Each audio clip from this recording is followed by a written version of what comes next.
Good evening. I'm Mike Knetter, and welcome to the UW Now Livestream. Tonight, we're presenting a special edition of our show celebrating UW Madison's 175th anniversary. I'll let Chancellor Mnookin pronounce the term. Good evening, everyone. Before we introduce our guests, I'd like to share a message about tonight's program from Chancellor Jennifer Mnookin. Good evening, everyone. As many of you know, we've spent this past year celebrating our 175th anniversary, also known as our demi-semi-septicentennial.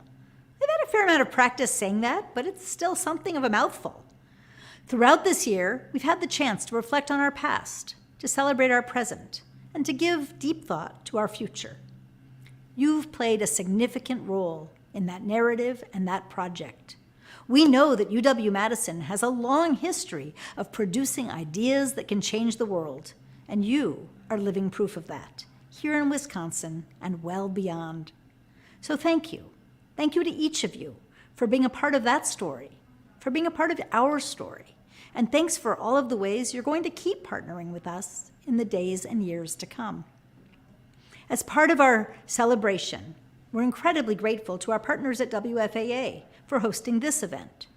Tonight, we'll take a deep dive into the past, present, and future of our work at UW-Madison focused on Alzheimer's disease. According to the NIH, in 2023, there were more than 6.7 million Americans, 65 and older, who were living with Alzheimer's dementia. Some projections indicate that this number could double to 13.8 million by 2060. Whatever the precise number, this is certainly a topic very much worth focusing on in the days, months, and years to come. So thank you all for joining us tonight as we engage in what I know is going to be a very thoughtful conversation about Alzheimer's disease and all of the work that we've already done, the work that we're currently doing, and all of the life-saving innovations that will come in the future. Thank you. Well, thanks, Chancellor. And to discuss this topic tonight, we are joined by three spectacular UW faculty members from the School of Medicine and Public Health. Dr. Sanjay Asthana is the founding director of the Wisconsin Alzheimer's Disease Research Center, the ARDC.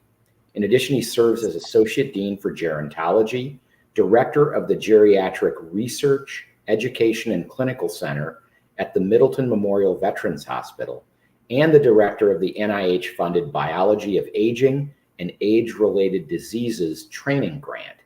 The NIH has continuously funded his work for more than 22 years, and he's published extensively in the fields of hormone therapy, Alzheimer's disease, and gerontology. Dr. Asthana, it's great to have you here with us tonight. Thank you. We also have Dr. Amy Kind, who's the Associate Dean for Social Health Sciences and Programs and Director of both the Wisconsin Partnership Program and the UW Center for Health Disparities Research. A three-time Badger, Kind is a national leader in the field of neighborhood-level socioeconomic contextual disparities, especially as they relate to brain health and Medicare policy. She also designs, leads, and assesses systems interventions that improve care for high-risk older adult patients. Dr. Kind, thank you for being here.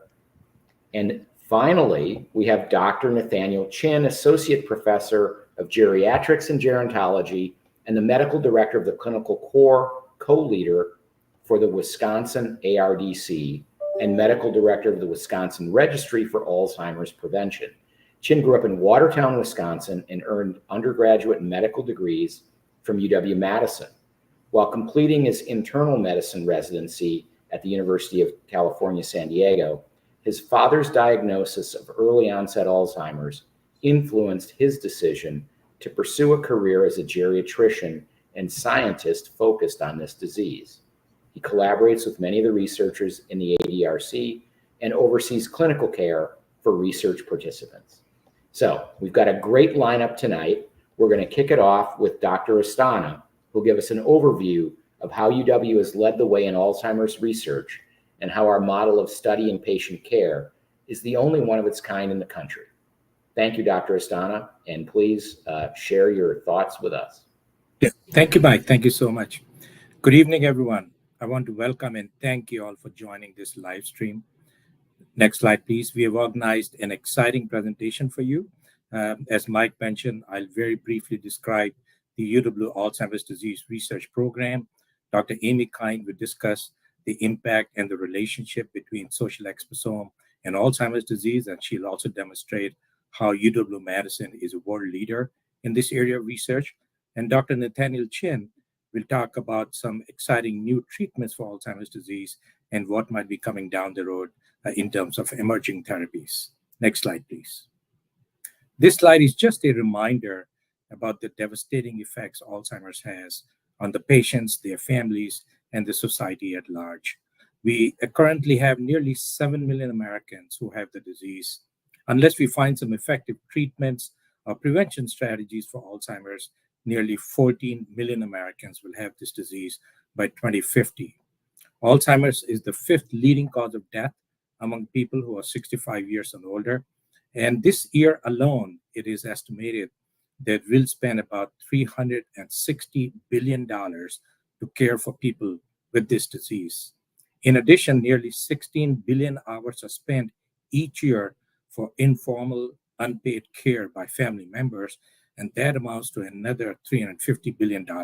So Alzheimer's is clearly a very costly disease. Deaths from Alzheimer's, unfortunately, have been steadily increasing.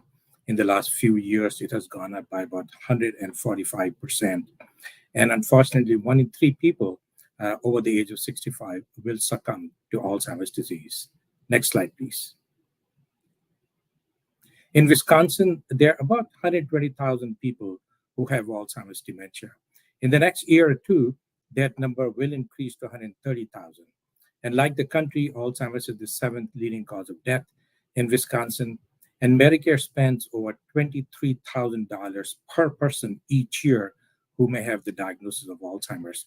And nearly 200,000 care providers are here in Wisconsin who care for their loved ones with the disease. Next slide, please.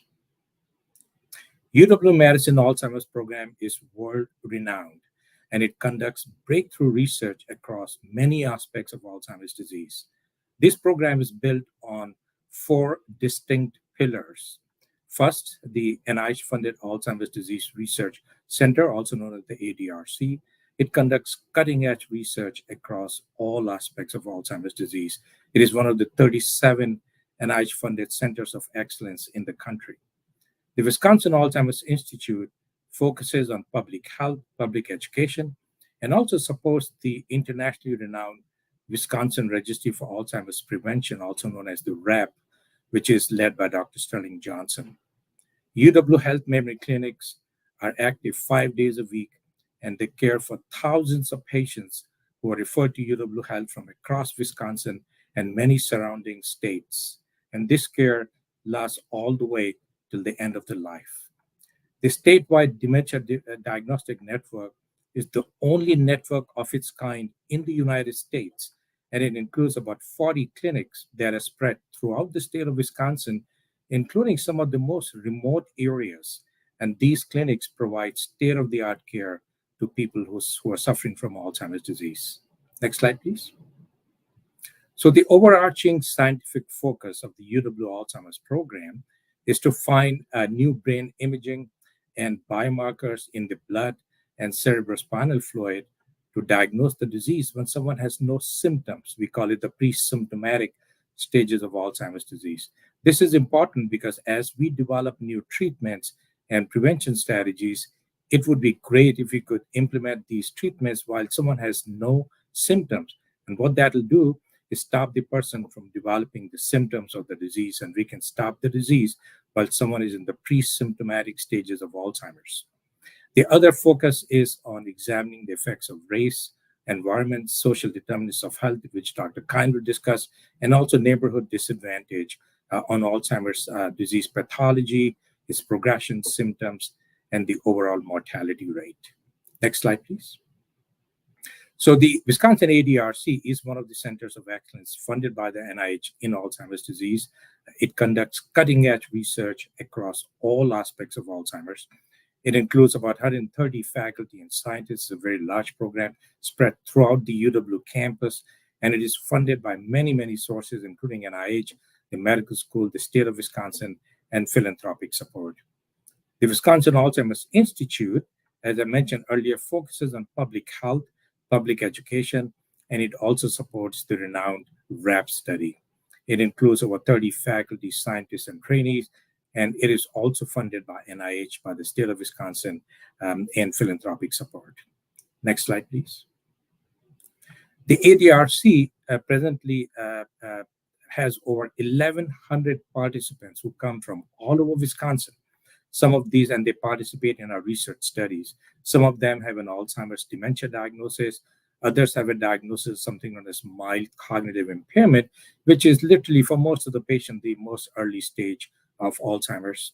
About 600 of 1,100 people are cognitively normal, or their memory is normal, but they are at risk for Alzheimer's disease. And there are a number of caregivers who help us understand how caregiving deals with patients with Alzheimer's. We are so very grateful to all these 1,100 people who spend so much of time and effort in helping us understand the disease and find new effective treatments. The WRAP has about 1,700 participants. Most of them are cognitively normal, but they are also at risk for Alzheimer's disease. And between WRAP and ADRC, we have over 2,300 research participants, which have been followed for up to 20 years. These cohorts are some of the largest and longest followed cohorts in the United States. And you can imagine the amount of data we collect from these people, and these data are shared worldwide. Next slide, please. So the Dementia Diagnostic Clinic Network I mentioned to you earlier is under the auspices of the Wisconsin Alzheimer's Institute. These clinics they're spread throughout the state of Wisconsin, and again, some of them in very rural, remote areas, and they provide state-of-the-art care to people and their families who are suffering from the devastations of Alzheimer's. Next slide, please. The Alzheimer's program at UW takes a holistic approach. Our research at UW spans all the way from molecular biology to animal research to patient-based research, to community-based research, which has helped us recruit two of the largest cohorts of African American and Native American participants. And these participants are helping us understand how Alzheimer's might differ between different races and ethnicities. And finally, we actively disseminate our research findings worldwide so that we can facilitate research and win over this disease one day. Next slide, please. So UW Madison Alzheimer's program truly embodies the Wisconsin idea. And you all know the Wisconsin idea states that any research that is done at UW Madison should be shared throughout the campus, throughout the state of Wisconsin, throughout the United States, and worldwide. At any one time, we have numerous collaborations going on locally, nationally, and internationally. Among some of the international collaborations include studies in Sweden, in Germany, in Israel, in Australia, England, and many other countries. So the significance of research at UW-Madison is so enormous that we have numerous investigators worldwide who want to use our data and a specimen that we collect so that we can collectively win over this disease. Next slide, please. The UW program has these 5 distinctive areas of research. The preclinical biomarkers I discussed earlier. It is really engaged with health disparities research so that we can better understand how Alzheimer's differs in different races and ethnicities. The social exposome that Dr. Kine will talk momentarily about. And also we have a large research program in finding new treatments for Alzheimer's disease. Currently, Dr. Cindy Carlson leads this program, and we have about 8 to 9 active studies enrolling people to try some emerging new treatments for Alzheimer's disease. And finally, the community engaged research, which involves us going to the most underserved communities of Wisconsin to recruit people and try and understand this disease better in different races and ethnicities. Next slide, please. So in the next 3 to 5 years, UW Alzheimer's program will launch these 5 new initiatives. One, we'll expand our biomarker program in the blood. Imagine one day we have a blood test to diagnose the disease and a test that will tell us how someone is responding to treatment and even predict the risk for Alzheimer's disease. I think that time is approaching fast. We might soon be able to find some new blood tests, and a lot of that research will come from UW Madison. We're also trying to develop new imaging markers of Alzheimer's. We're trying to develop new treatments for Alzheimer's disease, and also some better imaging ways to find if someone with Alzheimer's also has a mini stroke or perhaps a small hemorrhage in their brain. And finally, we're reaching into the most rural, remote areas of Wisconsin and diversifying our research participants so that we can have results that can be generalized to all the populations across the United States and the world. Next slide, please. It really will take a village to win over a disease as complex as Alzheimer's disease. We are so very fortunate here in Wisconsin at UW to have a collection of over 130, 150 people, scientists, trainees, support staff, who allow us to conduct breakthrough research and have made us a leader in Alzheimer's research. With that, I'll hand over the presentation to Mike. Thank you for your time and attention. Asthana, and we'll come back with questions once we're finished with all of our speakers. And next up is Dr. Amy Kind, an expert in how outside influences. Sorry, I'm getting a national weather alert emergency. Yes. Apologies. I don't really know what to do about that. But Dr. Kind is an expert in how outside influences, factors such as where we live, interact with our biology and potentially increase our risk for developing Alzheimer's and dementia. Dr. Kind, welcome. Thank you for joining us. Thank you so much, Mike. This is definitely the first time I've given a talk in the midst of a tornado warning. So here we go. It's very fun and very nice to have this opportunity to chat with you all. As Mike mentioned, my name is Amy Kind. I'm a geriatrician, and I have dedicated my career to studying health disparities, particularly for individuals who live in extremely low resource settings. I myself grew up in northern Wisconsin in a very small town, and so know very deeply how challenging it is to access medical care and to get all of the services and supports that are required. Next slide, please. All right, so today we're going to be talking about social exposome and brain health. And of course, this is a picture of our beautiful UW campus. Next slide. So, in the field of precision medicine, many of you may have heard of this word before. This traditionally involves understanding the fundamental building blocks of each of our bodies that makes us unique. Our genomics, our different types of protein structures, the different physiology. And yet, we know from the earliest learnings that many of us had in our biology courses that health is not just a product of our genetics, but it's a product of genetics plus our environment. And indeed, most diseases, as we study them, cannot be attributed to genetics alone. Genetics are important, but they don't explain the whole of someone's risk for diseases, particularly complex diseases. The other interesting thing about this is that many times our genes cannot be changed, yet environmental exposures may be modifiable. So this gives us not only a lever for understanding more about how our bodies interact with the environment in order to result in either health or disease, but potentially gives us a lever for action in order to modify diseases and understand more about developing therapeutics and different interventions. Next slide. The word exposome is a brand new word, just coined in the year 2005 by Dr. Christopher Weil, talking about this construct of environmental exposures that affect the genome. And it is now attributable to all non-heritable factors, so those things that don't pass down from parents to children, but that affect the gene expression across our lifespan. It really is a new frontier of biomedical research, and it allows allows us to open new windows towards understanding why populations have different disease outcomes. Next slide. Even the National Institutes on Health is leaning into this area very profoundly. So, this happens to be a slide directly from the National Institutes on Health, National Institutes of Neurologic Diseases and Stroke Institute. And this institute, known as NINDS, has just launched a new office, a new branch that's focused purely on exposome. You will notice that exposome includes factors like pollution and the environment. It also includes social factors and different factors that are within our body, yet still external to our biology, like the microbiome. Next slide.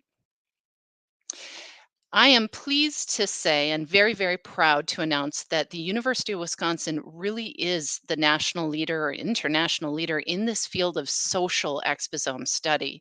Our team has been developing some of the landmark metrics for over 20 years that are used in this area. One of these is the UW's Area Deprivation Index, or ADI. The ADI allows us to take complex data and to measure over time the social determinants of health in a very precise geographic area. These types of exposome measures are strongly linked to health and disease and can be measured across an entire lifetime. So we can look at perhaps different types of exposures in childhood or midlife and how they are linked to brain health. The Area Deprivation Index produced by the UW has been endorsed by many professional, research, and governmental bodies, including the Office of the Assistant Secretary for Planning and Evaluation at the Department of Health Services, and it is used in countless different types of federal and state policy. If you look at this slide, you'll see a map of a single county in Wisconsin. This county happens to be Milwaukee County, which is one of the most diverse and challenged counties within our state. When we think about county rankings, for instance, you would get a single score for this entire county. But when we look at this very geoprecise measure, what we note is a pattern of different exposures across the entire county. Now, on these maps, I will show you the blue areas have the lowest ADI, or can be thought of as the most wealthy neighborhoods, while as the red areas have the highest ADI and are the most challenged or disadvantaged neighborhoods. So within Milwaukee, not only do we have some of the most challenged neighborhoods within the country, but we have some of the richest in the state of Wisconsin as well. This level of precision of exposure allows us to truly link biology to society. These maps and the others that I'll show you today are fully available for your use and others.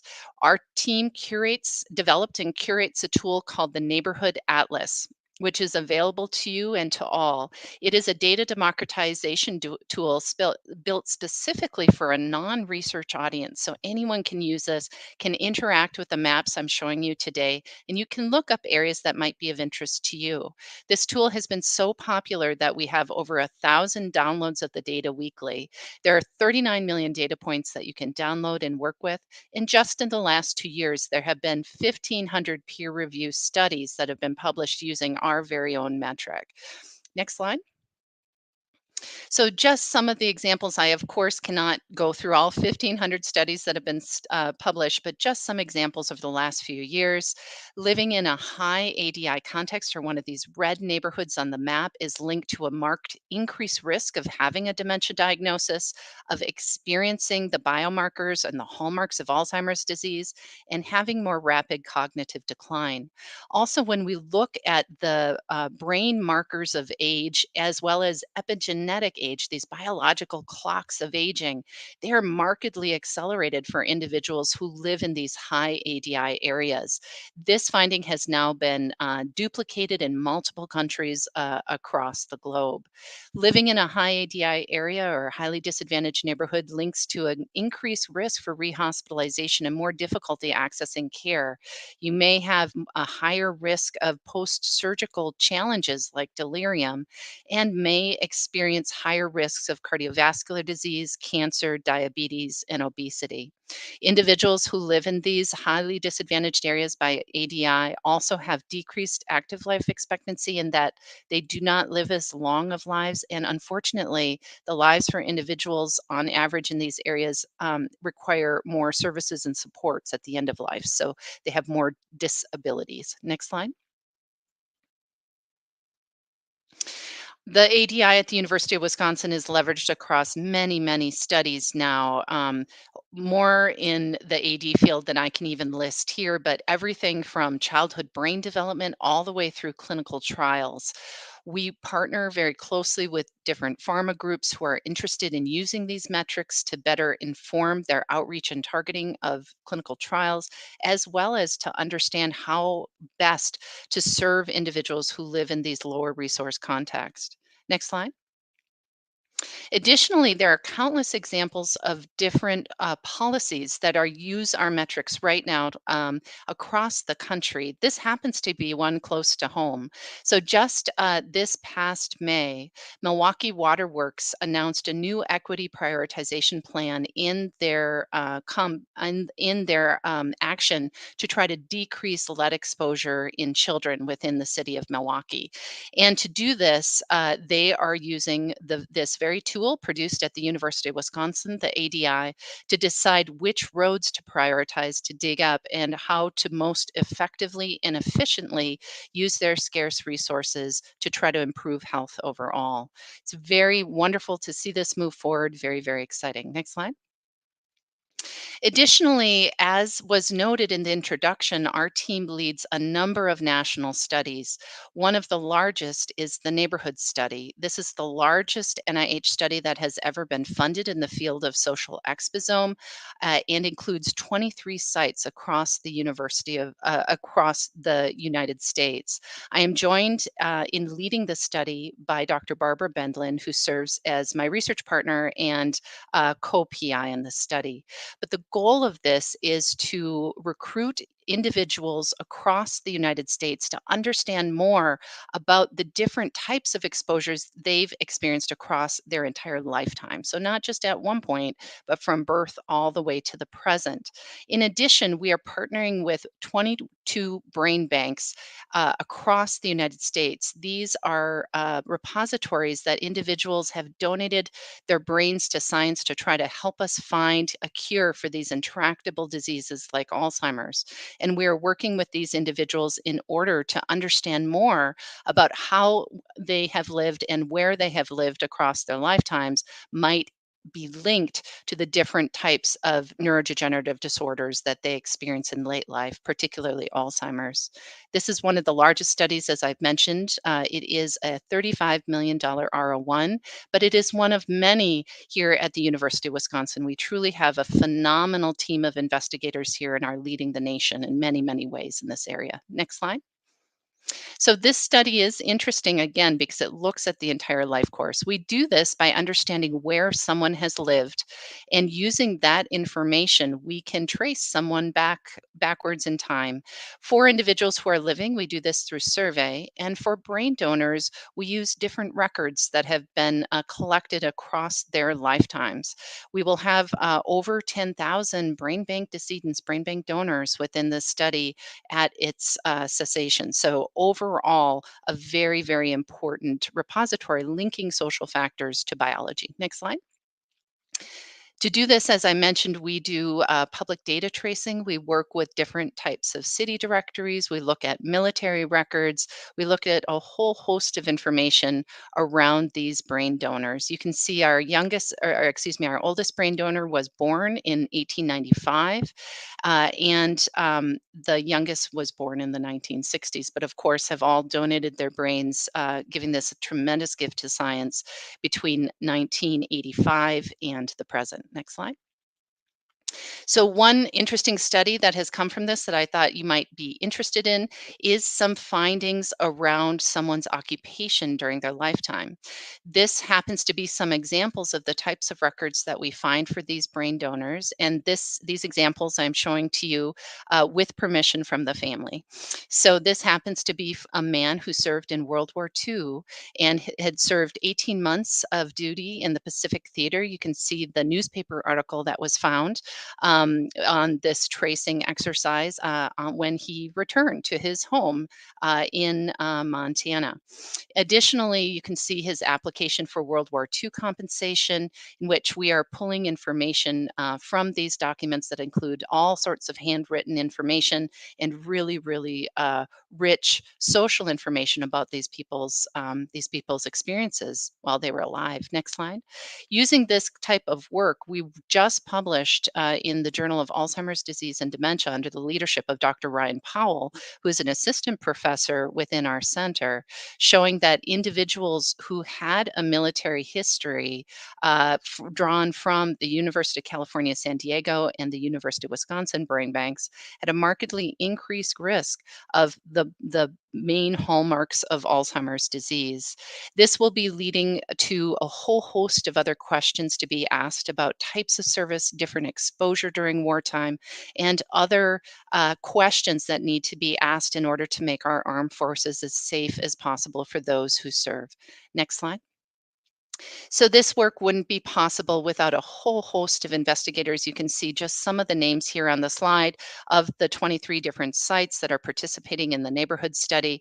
And it is quite the honor to be able to lead the consortium of this work as it continues forward. All of the funding for this comes from the National Institutes on Aging, and of course would not be possible without our ADRC and wonderful participants in the different studies that are affiliated. Next slide. And this just gives you a sense of some of the funding, lots and lots of grants.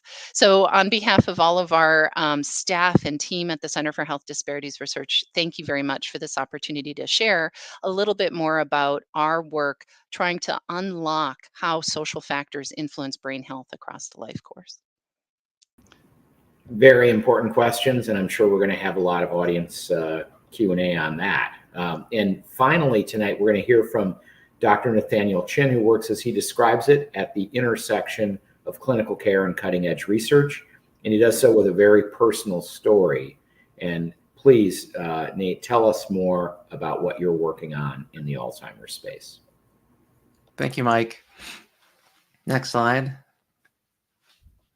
Well, as you've heard from Drs. Asthana and Kind, our UW Alzheimer's disease program is comprehensive. Yet we remain focused on providing excellent, compassionate care and cutting-edge research. We don't feel these are separate from one another, but rather intertwined, because our care is driven by our research findings, and our research is focused on the health of our community. When we are caring for people with memory changes, we are doing this at one of our many UW memory clinics based in geriatrics and neurology. We are enhancing care through education, training, and collaboration with many other memory programs throughout the state of Wisconsin through the WAI Clinic Network. In research, we are focused on the biology of aging and disease, but also the lived experience of the person. And we're doing this through identifying the earliest biological changes in the brain, as well as the earliest clinical changes, which is often cognitive testing, but we are looking at other techniques to detect the earliest possible symptoms.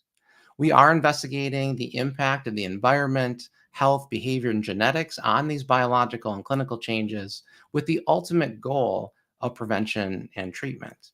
Next slide. To get to that goal, though, we have really led the field in our biomarker research. Now, biomarkers are an objective measure, a test that really is reflecting what's happening in the body, be it the blood or tissue, and it's really looking at a normal or abnormal process. We've all had a biomarker checked in the past if we've ever had our temperature checked, our blood pressure looked at, or had screening labs for diabetes or cholesterol. Now, if something is abnormal, it can lead to an earlier diagnosis and ideally earlier treatment. Next slide. In Alzheimer's research, we have many biomarkers, some of which are looking specifically at the proteins of Alzheimer's, the amyloid and tau protein, and others looking at potential mechanisms that might be leading to those proteins or leading to thinking changes. We have three main methods of collecting biomarkers. That's through head imaging, spinal fluid, and blood. And so in the slide, you can see in the upper left an MRI brain scan looking at the size and structure of the brain, as well as potential evidence for vascular disease, which can co-occur in Alzheimer's. We are a program looking at finding new ways of detecting earlier vascular changes as well as blood flow. Now, in the middle lower part of the screen, you can see an image of a PET scan. Now, PET brain imaging is quite advanced, and in this case, we're looking specifically at those proteins of amyloid and tau. So in the picture on the left, you can see an amyloid PET scan, and on the right, you can see a tau PET scan. And that red, orange, and yellow indicates an elevated presence of those proteins. Dr. Sterling Johnson is leading a national study called Clarity, looking to improve access for research to get more of these scans more across this country so that we can understand the disease in a diverse population. Now, in the upper right, you can see a picture of a lumbar puncture procedure. This is a way of collecting spinal fluid in the brain, and that spinal fluid is incredibly important because it could obtain the proteins of Alzheimer's, the amyloid and tau, but it could also obtain other proteins, looking at inflammation, oxidation, injury to the brain cell, insulin, or even techniques that we have yet to discover but can be stored and looked at later. Now, on the bottom right, you can see a picture of blood. So blood-based biomarkers are the newest advancement in the field, and it's very exciting because it's more accessible for people. It can be scaled to more and more people so that we can reach more individuals across the country. I've intentionally shown you a picture of a finger stick because UW is not only looking at blood-based biomarkers, we're looking a step ahead to see if it's feasible and valid for us to use a simple prick of the fingertip that could be done in your own home and see if that is going to be useful in our field. Next slide. So these biomarkers are incredible because they can confirm the presence of amyloid and tau protein in a living person. And while that might seem like an easy thing, it's taken decades for us to get here. But now that we're here, the field is rapidly advancing. And this is a good thing.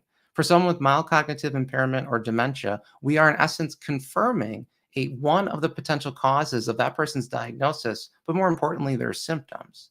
Now, if that person doesn't have symptoms, if they're cognitively healthy, we are identifying changes in the brain that could be 10 to 20 years before they develop symptoms. And that allows for us, ideally, to develop risk calculations, risk tools, so that we can talk about participants and patients about their future, about their risk, but ideally create a window for more intervention and more opportunity to prevent the actual symptoms of the disease.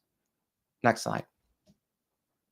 In addition to the biomarkers themselves, we lead the way at UW in how we share results back to our participants. UW has been sharing amyloid PET scan results with our participants for years, and this is in those that are cognitively healthy as well as those with cognitive impairment. Now, this work is being led by Dr. Lindsay Clark, who has developed a very thoughtful, methodical process for sharing these results, but also studying the impact, since we need to know what the implications are in doing this. So we are looking at the psychological consequences, behavioral changes, satisfaction with the process itself, but also the willingness to enroll in clinical trials. The way we do things here at UW is going to be shared nationally among all of the Alzheimer's programs through that Clarity study led by Dr. Johnson. Next slide. Now, I mentioned clinical trials, and there have been some recent successes, which Dr. Cindy Carlson in our group has been a part of. This slide here, the only data slide I'm going to show you, is referring to lecanemab, a drug that was in clinical trials but is now clinically available for those with mild cognitive impairment and dementia. On the left, on that horizontal line, is time measured in months. And on the vertical line is the amount of amyloid removal. Use a unit of measurement called a centiloid. So the blue line there is a placebo. So those are individuals not receiving the medication. And in the orange line is lecanemab, those participants receiving the therapy. So as you can see that over time, this medication is removing that first protein of Alzheimer's disease, amyloid. And over 18 months, it removed over 50 centiloids of that protein. Now on the right, you see an important part of this picture, which is what is the clinical response in having that amyloid removed? And we are measuring that through a research tool called a clinical dementia rating scale. So on the horizontal line is time again in months, but now on the vertical line, it's that tool, the CDR tool, and a downward trajectory indicates decline in cognition and function. So what we see is those on the lecanemab in the orange line, they are still declining, but they are declining slower than those in the blue line, indicating a potential clinical benefit. And at the end of the study, those individuals maintained more of their cognitive and functional ability. Now, none of this could be done without participants. And UW is known for having unbelievably and incredibly dedicated participants willing to come in year after year to give their time, their body, and these biomarkers to our scientists so that we can study aging and the disease process. Next slide. Our program is dedicated to translating these research findings to the clinic environment. And in fact, our UW Memory program was an early adopter of these PET scans as well as these blood-based biomarkers. We are now a site using lecanemab in our clinic to remove the amyloid protein, and that's thanks to Dr. Bob Przybelski and our UW neurology colleagues. We are helping other clinics across this state prepare for this medication as well as future ones through education, through sharing workflows, and through having webinars. Next slide. We believe that it is a two-way street between clinic and research. Our clinics are certainly referring patients to research studies. We're looking at observational studies, lifestyle interventions, these biomarker studies, but also treatment studies. But our research participants are coming to us in the memory clinic to receive advanced clinical care as well as their newest treatments. But it's not just the research participants. Our researchers are coming to the memory clinic as well. They are looking at alternative ways of evaluating cognitive change. They're looking at speech patterns and if that may be the earliest change in someone in a clinic setting. They're looking to see if there are other ways of assessing swallow, and if there are swallow challenges, what are early interventions so that we can prevent aspiration and pneumonia. And lastly, more recently, we are looking at over-the-counter hearing aids and the impact they may have on individuals with thinking change. We are bringing research to the clinic just as we are bringing clinical patients to the research. Lastly, our clinicians are conducting research too. It just looks a little bit different. We are looking at new care models to provide better care. We're trying to improve our access and reach underserved communities. And we're looking at other health factors like vitamin deficiencies and how that may have a role in our overall cognitive ability.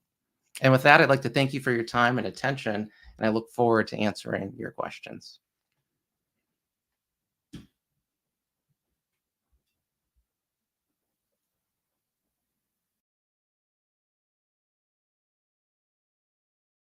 With just a little bit of one question came in earlier. We had some data that Dr. Asthana had up talking about the causes of death. And I think there was some confusion, like 1/3 of people will die with Alzheimer's, but it was the 7th leading cause of death. And I suspect that means 1 in 3 people at death may have had Alzheimer's. Maybe that wasn't the cause of death, but Dr. Asthana, do you want to just clarify what's going on there? Absolutely. And Mike, what you said is correct. So, about 1 in 3 people over the age of 65, Alzheimer's will be one of the diseases that may have caused their demise. But there might be other existing diseases. As we all get older, most of the people will have multiple diseases: heart disease, diabetes, high blood pressure, and dementia. So usually it is a collection of diseases, but Alzheimer's was one of the diagnoses among these people when they passed.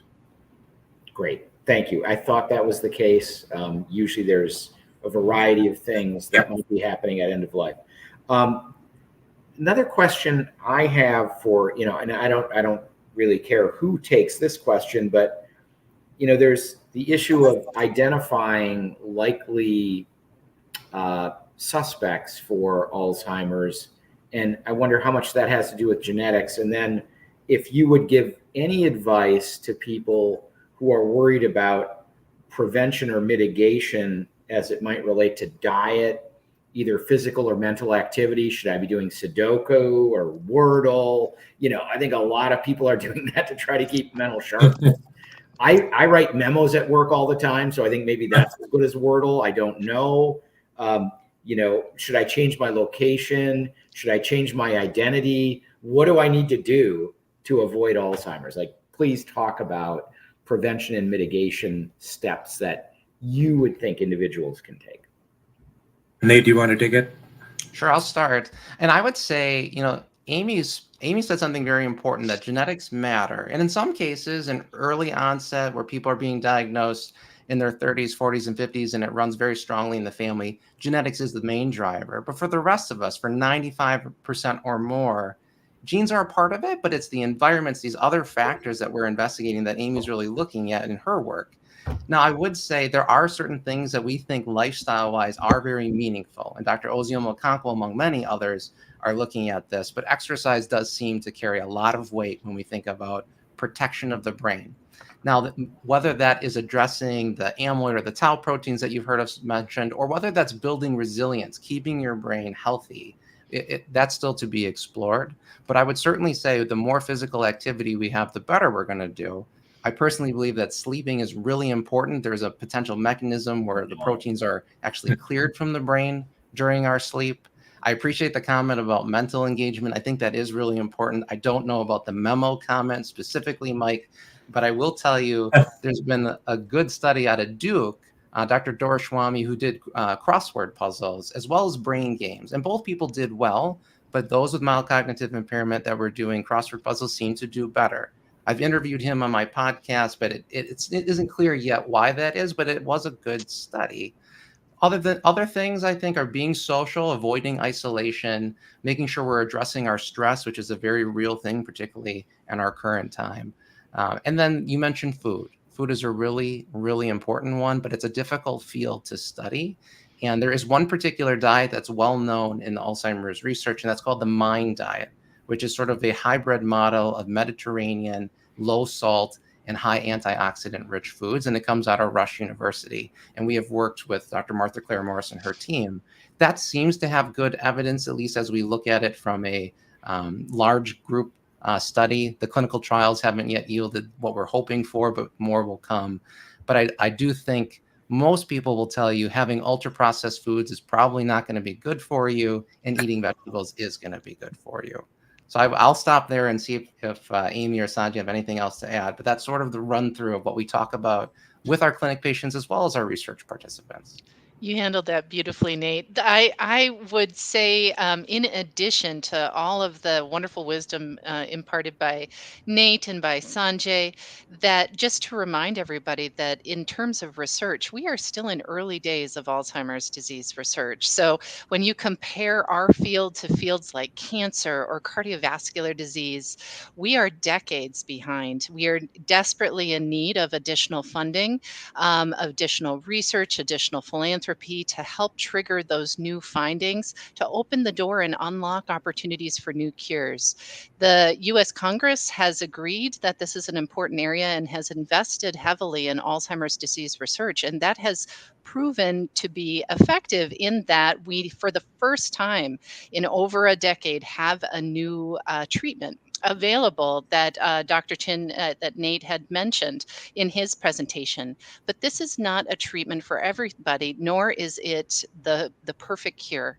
So we desperately need more fundamental research. We need more research understanding to how we might unlock new pathways towards disease so that we can develop new treatments and new pharmacologicals to address this horrible condition. But ultimately, there's so much to be done. But yes, it's good to do those things now to keep yourself healthy, but also we need to push this research enterprise forward in order to trigger and unlock new understanding. Absolutely. And Nate and Amy, I echo everything you both just said. One other thing I may want to add in terms of prevention, there's quite a bit of evidence that vascular diseases, which are very common as we get older, like high blood pressure, heart disease, diabetes, high cholesterol, all those diseases really increase risk for Alzheimer's disease. And if someone has Alzheimer's, they certainly hasten the pace of the disease progression. So it's very important if someone has those diseases, please get them treated effectively, and so that your risk for Alzheimer's really it will be reduced significantly. So always get treated for your vascular disease. Go to your doctor, make sure your blood pressure is checked and your cholesterol is checked and you're not a diabetic. If so, get them treated.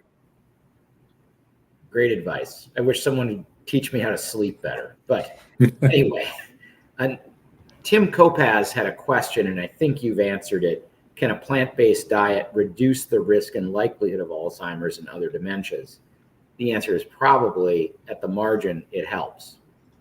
Nate? That's a fair assessment. I certainly think more and more research shows the benefits of a plant-based diet. We still need more, as Amy's saying, we still need more of these clinical trials to show one causing the other.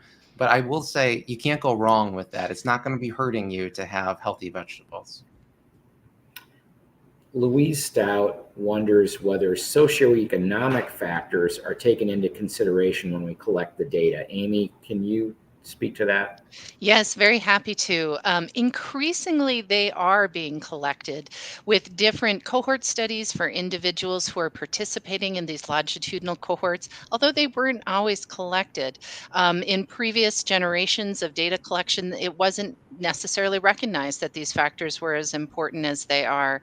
But I'm pleased to say that in coming new iterations of the data portal called the Uniform Data Set that's used by all the Alzheimer's disease research centers across the United States, there is an enhanced collection of socioeconomic factors for individuals who are affiliated with those centers and helping us all to learn.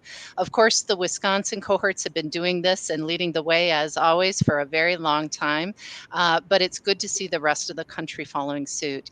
In addition, with the neighborhood study, for the first time, we are adding social factors back to individuals who have donated their brains to science.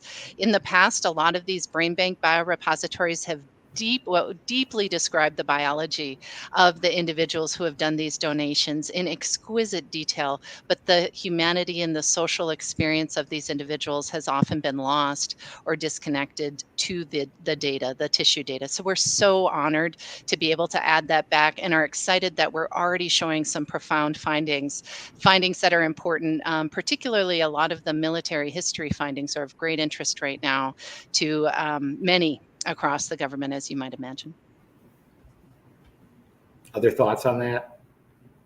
That's really Amy's wheelhouse. So question from Deborah Elsa's. She asks, she believes it's still confusing exactly what people with Alzheimer's commonly die from. Is it swallowing, pneumonia, heart failure? What is ultimately the pattern of death that you see with people that are suffering from severe Alzheimer's? Well, Deborah, Mike, I would say, go ahead. No, I would say, Deborah, your confusion is understandable. It's not a very clear process. Everything you listed, when a person, when dementia happens, a person does struggle with the swallowing, which is actually a very complicated process that Dr. Nicole Puglia is looking into in our program. And when you swallow incorrectly, you do aspirate, and that leads to pneumonia, and infection is a common cause for someone towards the end of their life with dementia. It doesn't have to be for every person, but that's certainly possible, whether that's aspiration, a urinary tract infection, a skin infection, a skin ulcer. Infection is certainly possible. But in addition to that, the body does slow down as a person is progressing in their dementia, and the brain does control everything through the nervous system. And so the heart slows, the digestive system slows, people stop eating and drinking, and then you have malnutrition, and your whole body slows down. And so I think someone had mentioned in the comment, well, if someone has Alzheimer's, but the death certificate says heart failure, that's unfortunate because Alzheimer's is certainly a part of it. Now, maybe in the acute setting, it could have been the heart, but we do know that Alzheimer's is likely a part of that process. And it's certainly, with enough years of time, can lead to just the slowing of the body to the point where it's no longer serving its function and a person passes from that. But the whole field at the end of the life is really still quite complicated. And not to keep coming back to Amy's point of, the field is young, but we are looking at even the dying process. And Dr. Andrea Gilmore-Bukowski is looking at these moments of lucidity as you are still towards the end of your life. And what does that mean? We are really exploring what that is. And so lots of it still needs time to better understand. And Mike, I might just add something to what Nate just said. Another common cause of death is falls.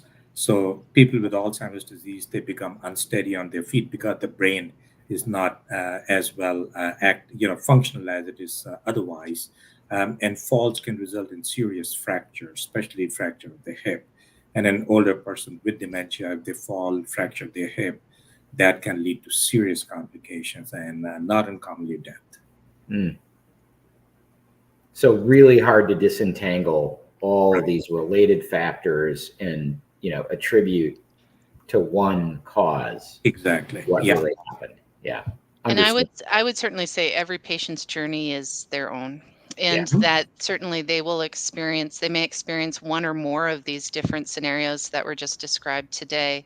But so much of that depends upon how aggressive their disease is, but also what their social supports look like, and the other conditions that they may have as they enter this journey of Alzheimer's disease. But I just want to say it's a really important question, because I think we all realize that what gets attention as a leading cause of death will get a lot of attention with philanthropic dollars and other government funding to actually do more research into that. And, so getting to the bottom of what is really the underlying foundational causal factor is actually really important work. And I'm glad to know that at UW we're working on that. Susan Stemper, who is a regular viewer, I will say, what particular challenges have been faced or overcome to enroll a diverse population base into these study cohorts?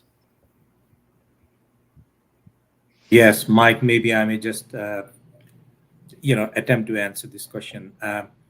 Clearly, as I mentioned earlier, it is critical for us to understand how this disease differs in different races and ethnicities. There is quite a bit of evidence that what we see in non-Hispanic white population may not apply to other races. So we really need to recruit more people from, African American communities, American Indian communities, Hispanic, and so on and so forth. The challenges there. So we have been very successful, and I think in a big way because of Dr. Kind's work, Dr. Chen, and many others. We are really engaged in our communities, and we support them, and in return, they participate in our research. But there are a number of challenges, and they relate to basically, for example, someone lives far away and they need transportation to come to the university hospital. So we need to find funds to support their transportation. They may have to stay in a hotel because they drove 3 hours away.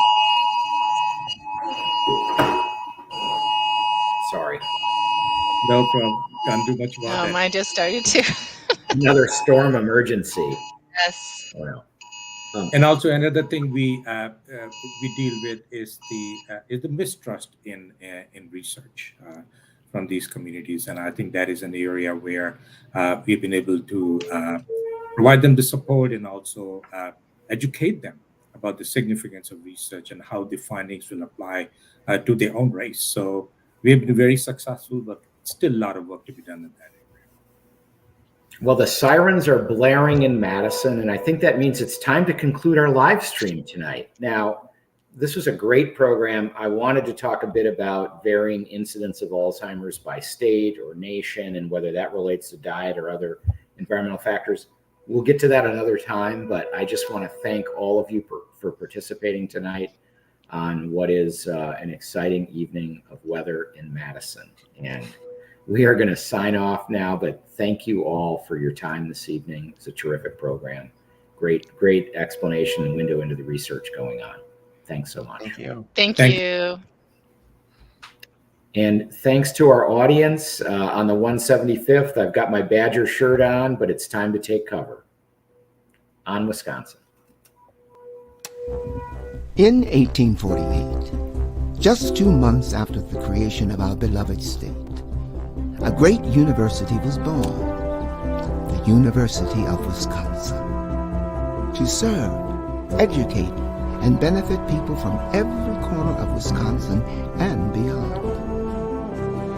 And for 175 years, we have pushed forward, energizing dreams and igniting innovation. With educational opportunities that create promise and research that improves lives, UW-Madison is a place where an idea can change the world.